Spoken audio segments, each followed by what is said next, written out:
Hi crafters, thank you for joining me. Now, as you know, I've been super busy with my new job and I've had hardly any time to do any card making, any journaling, any scrapbooking, any crafting of any sort. So I thought I'd put this video together for you because these are my top tips. If you do need a greeting card really quickly, but you don't have time to spend hours designing it, cutting all the pieces out, gluing it together, these top tips are going to help speed up that process for you. Now, I do appreciate that lots of us like to take our time over card making and doing any of our paper crafts because that's where we get our enjoyment, but occasionally you do need to speed things up. You do need to have these tricks up your sleeve just to get that project out within minutes or maybe an hour or so.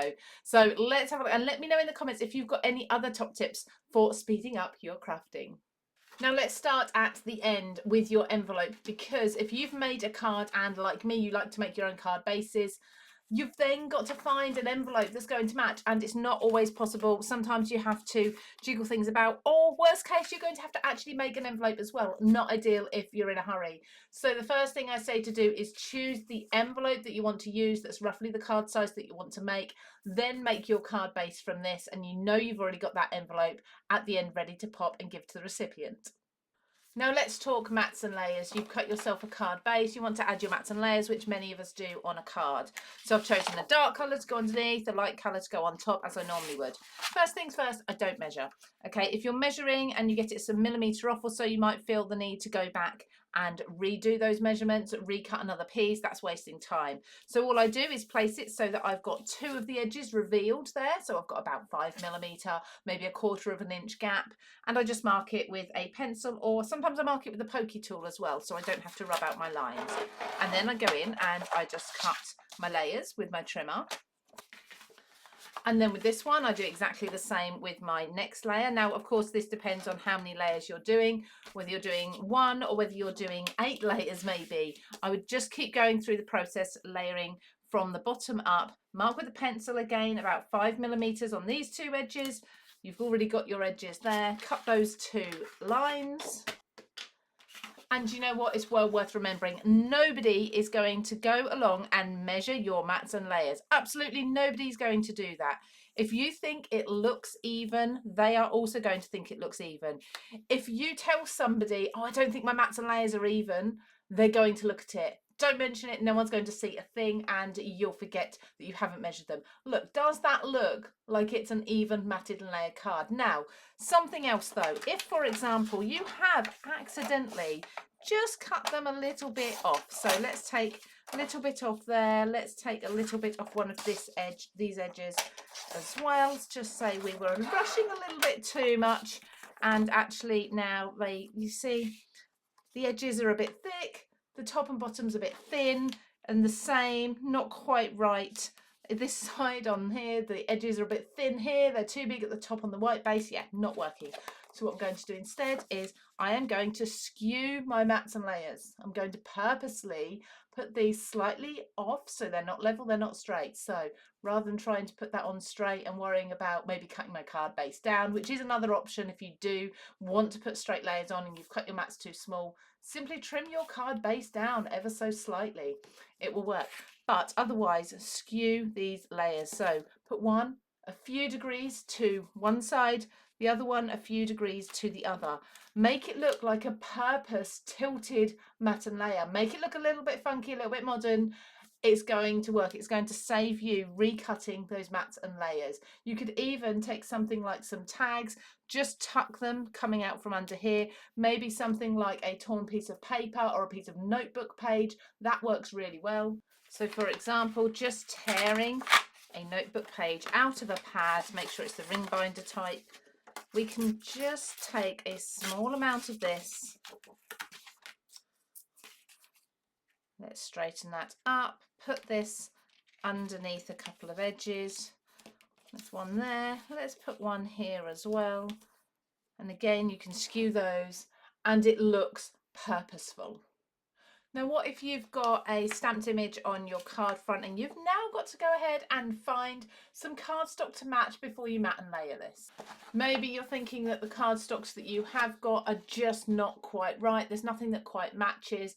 You could spend hours trawling through your paper scraps to find the right colour, but instead just do this. Take the ink that you've just stamped your image with, pop down a mat onto your surface so you don't get it dirty. Cut yourself a mat and layer already. So I've done this when I cut my stamped image, and I'm going to just swipe the edges of the cardstock here. Now my ink pad is getting a little bit old, so it's not as juicy as it used to be, but it doesn't matter because this could also look a bit like a textured paper underneath. I'm just going to swipe the edges here. And with the excess that's on the mat, I would definitely be spritzing that and smooshing some paper into it so as not to waste it and create a fun background. Pop that down on your card, put your stamped layer over the top, and we have got the perfect coloured mat and layer. And what I really love, as you can see here, is you've got a little bit of distressing in the background where it wasn't a perfectly juicy ink pad. It actually looks a little bit like a textured or a patterned piece of paper. It looks really, really beautiful, but matches so perfectly, and it is super quick. Honestly, saves you hours going through all your paper scraps. Now, when it comes to choosing your sentiment, there's so many different ones you can look at, but say we're talking about stamp sentiments, I like to, if I'm in a hurry, look at the overall shape of a sentiment. So for example, if I look at the overall shape of this one here, this is actually a Halloween sentiment, but hey boo, I cannot easily cut that into a rectangle and make it look even. The same as this one. I absolutely love scissors, don't get me wrong, I adore them, but if I'm cutting something out, which is I'm absolutely going to be doing if I'm in a hurry, because I'm not cutting this out, I'm stamping directly onto my project, and there's a good chance I'm going to make a mistake there and have to redo the whole thing. So always stamping onto a separate piece of cardstock or paper to put onto your project to make sure that you don't ruin your project at the last minute, but making sure that your sentiment can easily be trimmed with a trimmer or craft knife and ruler, however you like to do it, into a square or rectangle shape. So these are all perfect. So for example, happy birthday there. These corners are going to be a little bit off because I'll have gaps here.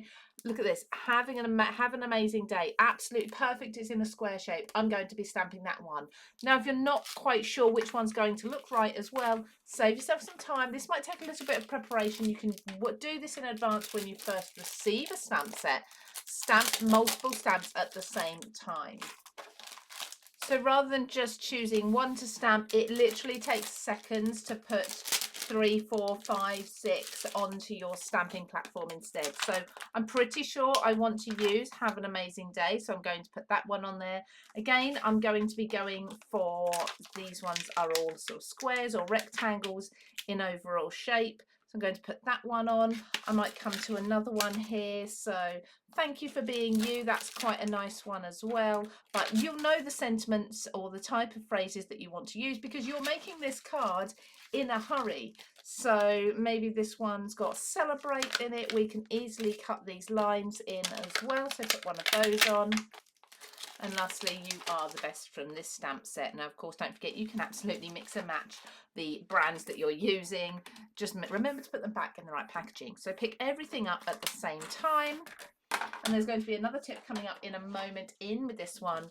I'll take my black ink, which is generally what I use for stamping the sentiments. I use a black VersaFine Clair. It's my favourite. Either that or Memento, depending on if I'm using mediums in the background or not. There's other videos on my channel all about that sort of thing, which inks to use.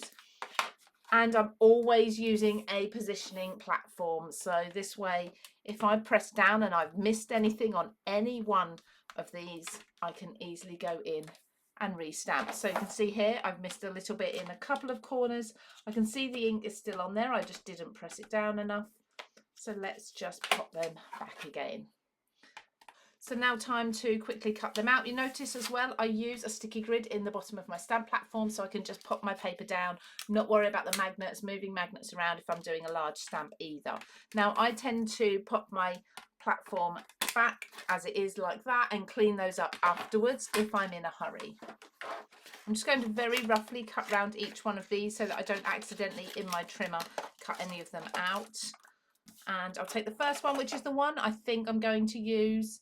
Line this up. So I'm lining up one of the lines on my trimmer, not the cutting line, one slightly in, with the wording there. So making sure that is as straight as possible, making sure I'm not cutting anything off. I think that looks about right. And then from that one straight edge, I'm going to put that up against there. And as you can see, we are cutting round in a perfect rectangle. I haven't got to worry about fussy cutting at all. And go around the fourth side, and then you should have a perfect rectangle, your sentiment cut out perfectly, nice and straight, and that can go onto your card. Now, what if you want to use an ink that is, say, a pigment ink, and you know it's going to take a long time to dry, but the colour's perfect. You can't switch for a dye-based ink, something that's going to dry faster, because you just want that particular colour. The best thing to do here, rather than sitting around and waiting for ages for it to dry, clear embossing powder. This is just going to take you seconds and save you waiting 10 minutes and potentially ruining your project because you're trying to speed up the drying process. Simply pop some clear embossing powder over, heat set that. You can get matte embossing powders as well if you don't like the glossiness. And instantly I have got a non-smudging stamped image in whatever colour I like, regardless of whether it's pigment or dye ink, and I know that I can now carry on with my project without worrying about ruining it. Now, I've always found to speed things up, investing in a small stapler. I have got the Tim Holtz one. This one is the little fastener one. I love it. I can do my mats and layers with this in no time at all. No waiting for glue to dry. I can also do the same with my sentiments as well. I just find this absolutely the best way, and you can do double staples as well, of attaching some items to a card without the wait for glue, and I think it looks really cool as well. I mean, how quick was that? I would tend to usually glue my mats down and use a foam tape there, so then staples aren't an option, but I just think they look really funky. They're really modern and definitely a must if you are often in a hurry. Now on to die cutting, and something to speed up your die cutting is of course to cut multiple layers at once. But to do this you're going to need to use a thinner, lighter weight cardstock or paper. So I've got a pink and I've got a green, so I can do my flowers and my leaves all at once. And I'm going to just layer those up. So there's 2 layers. You could do 3 or 4 depending on the weight of your paper and of course how good your die cutting machine is and the dies are. And I'm just going to place 2 flower dies there, 2 leaf dies here. This will give me 4 layers of petals, 4 different leaf sprigs that I can use on my project, and they're all going to come out at the same time. Now, always using low tack tape. This is just going to make sure that nothing moves, and again, backtracking, fixing mistakes is what's going to slow down your card making more than anything. So prevention is definitely better than a cure in this instance. And then pop these in. As always, if you've seen any of my other videos about die cutting, I die cut upwards, particularly if we're going through multiple layers, thicker material, things like this. This isn't actually any thicker than any other die cutting material now because I used a paper and not cardstock, but I'm still going to stagger everything and die cut upwards. Now everything's cut through absolutely perfectly. All you need to do is separate your layers, shape those and put them together. In addition, if you have a glue bottle like this, storing it upside down with a pin inside. Some people like to store it on top of a wet sponge, keeping the glue down the bottom. This is also going to help speed up your crafting because you're not waiting for it to come down to the nozzle before you can use it. And if you are in a hurry with flower making, by turning the top petal upside down so that you've got the white facing upwards and then bringing those petals upwards into each other, you've got yourself an instant flower centre and you haven't got to worry about looking for the perfect pearl or gem to go in the middle instead. So I hope that's helped some of you. Again, let me know in the comments if you can think of any other ideas to share with everybody. If you haven't done already, I'd love it if you could subscribe to my channel. I will be trying to get videos out more regularly now. I've settled into my new job. Thank you for all the messages, for the cards that I've received as well. You've all been absolutely wonderful, giving me the time to get settled and get back into making these YouTube videos for you. So take care, everybody. Have a lovely weekend and I'll see you again soon.